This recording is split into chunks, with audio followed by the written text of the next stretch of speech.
Welcome back to People of the Future. I'm your host, Dallas. I'm happy you're here. This is the third episode with Greg Liebert of Refraction. We are talking chaos, fire, water, earth.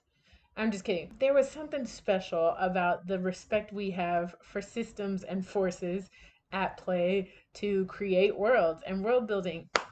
And that's what this is all about. So, welcome back. If you're new here, welcome in general. Be sure to subscribe so you can keep track of these amazing conversations we're having with really cool people. It's such a gift to be able to do this. And we'll get into the episode.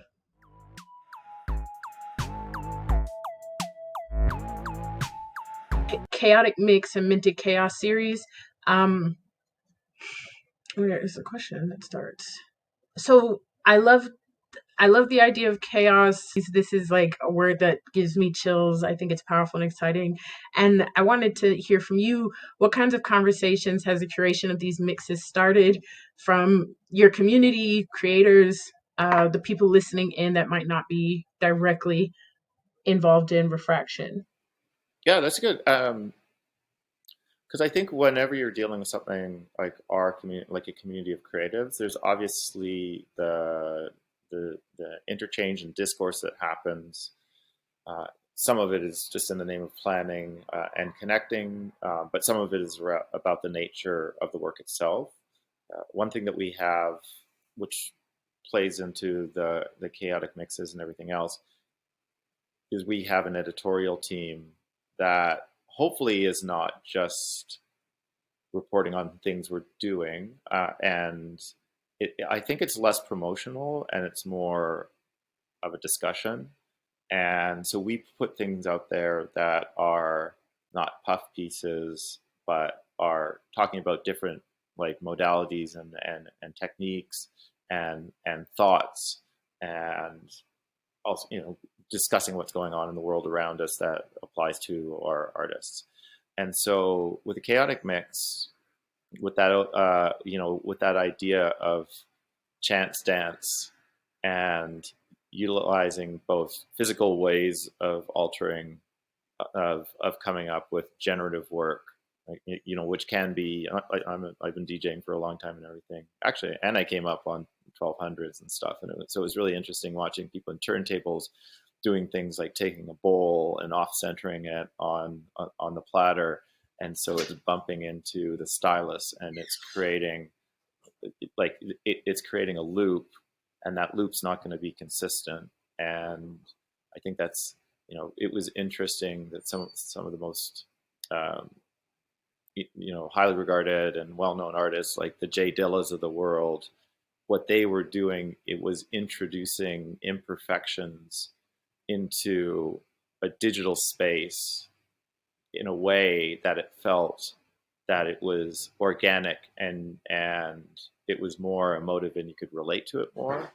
Uh, I was reading like an excerpt from the recent book about him, and it was talking about, which I thought was brilliant, that because he used so many, like he also used like this, a lot of the samples were taken from musical instruments, and it got to the point that not only did other artists not trying to figure out what the secret sauce was in his recipe, but it got to the point, especially around like the kind of whole neo soul era and everything, that those artists, like actual musicians, were trying to emulate what he had done with the samples when they were playing live and recording.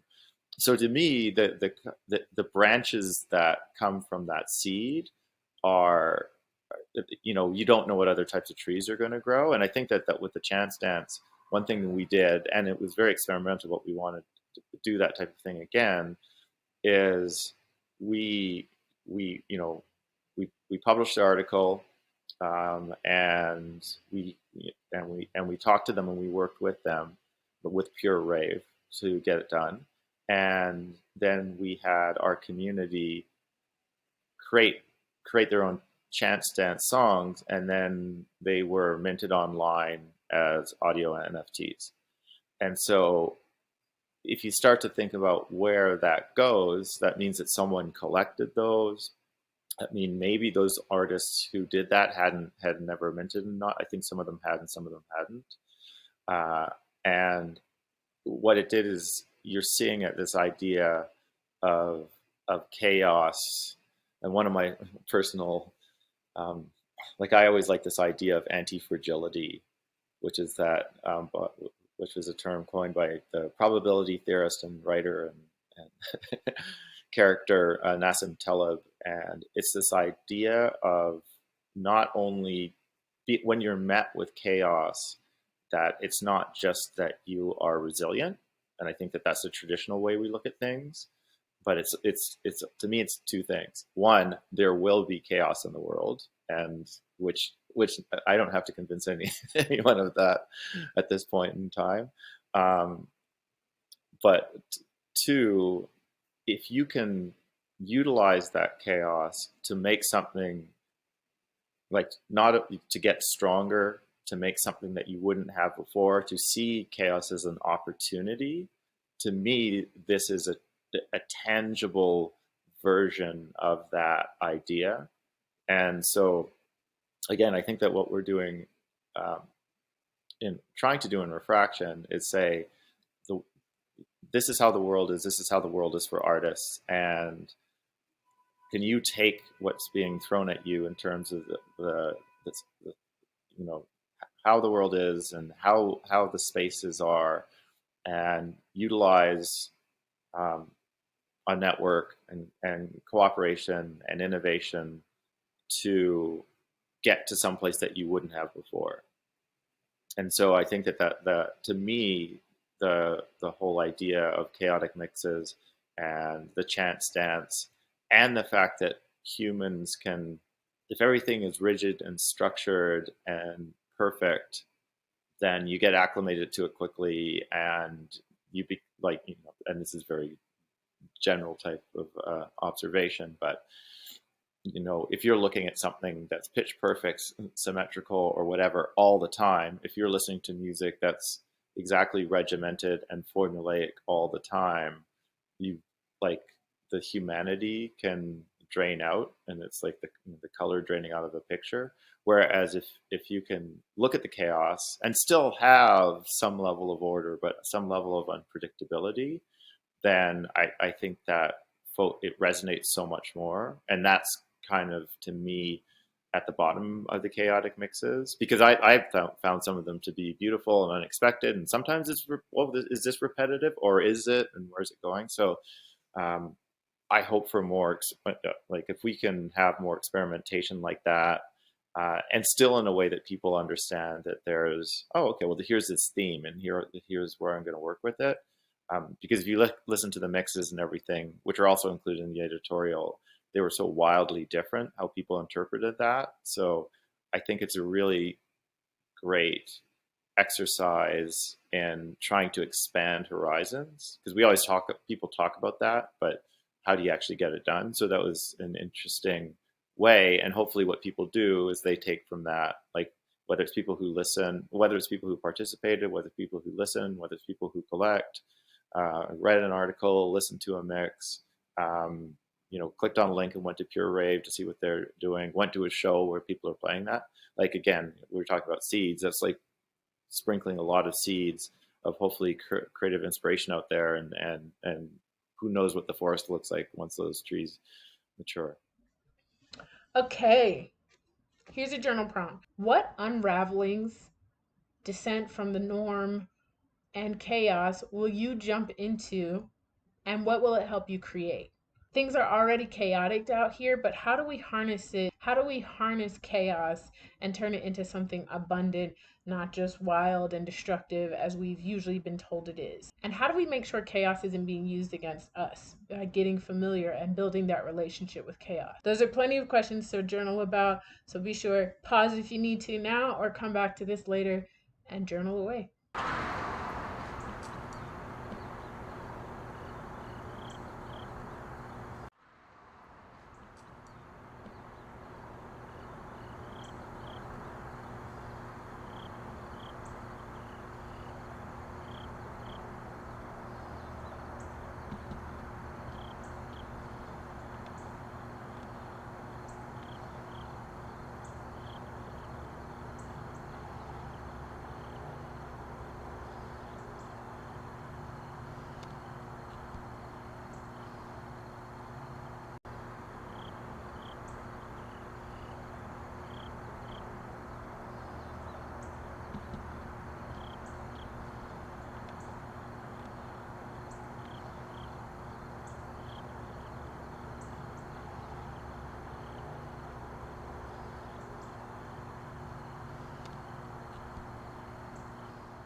I love that. I love that you came to a forest analogy as well. While you're speaking about this, I was thinking about I'm a farmer, and one of the things I love is learning about cultural fires and burning, and thinking about fire as this very chaotic energy. We're raised to be afraid of it. It can kill you.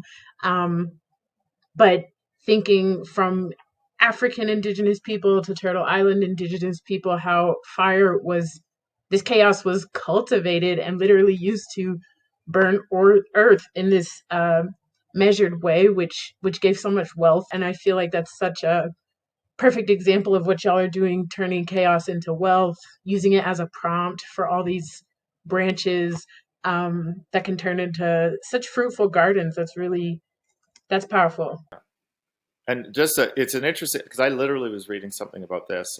My personal sort of art and activism and tech practices around Afrofuturism, and it was talking specifically about. It was actually well. I was talking about the new Black Panther film Wakanda Forever, and and to me, I was thinking, the fact that they're using, I guess the antagonist is water based. And there's I was reading something very similar, and unfortunately I don't remember quite well where, but they were talking about like with the Drexia mythology, and which was Drexia, I'm sure you know, was the it was a techno group of pioneers in Detroit about 30 years ago, but it was also the name of this Atlantis that was formed by the babies that were thrown overboard and the mothers that were thrown overboard in the Middle Passage during the slave trade, one of the greatest holocausts the world has ever seen. And so the reaction to this, which was to create this mythology about an advanced underwater um, like group of BIPOC people who now had to kind of face what was going on in the world above. So it's very similar to the Wakanda thing. So what you're saying about fire, it's interesting because it's very similar as this idea that you have water as as this like chaotic, like unpredictable seas and rogue waves and frigid temperatures and all these things that are like dangerous and are fraught with peril, but you also have this thing that creates and gives life and is home to almost all the world's almost all the world's um, living creatures, even though it seems like we're doing our best to make sure it isn't. But it is curious when you have these elements that are looked at, like if you extend them as a metaphor, it is an interesting, powerful way to look at how we work with things that are. It's almost like they're like a state of superimposition. Like fire is warming you, but if the fire gets out of control, it burns down your house. It's like you're you're riding a wave, but that same wave can dash you into the shore. So I think that that's an interesting and poignant way of looking at it from a creator perspective, or even when we're talking about trying to build community and everything. It's kind of the same thing. Thank you all so much for watching with us and sticking around. Big thanks to Greg. Again, I really loved this concept. I love the chaotic mixes listening. Be sure you check that out and the blog post on Refraction's website. If you want to follow Refraction, please do on their Twitter account. Go check out their website page. You can follow us down below at all the socials. We'll keep having these conversations and playing with them. If you want to be a part of those conversations, please jump in. We love having you here. Thanks for watching. Stay tuned.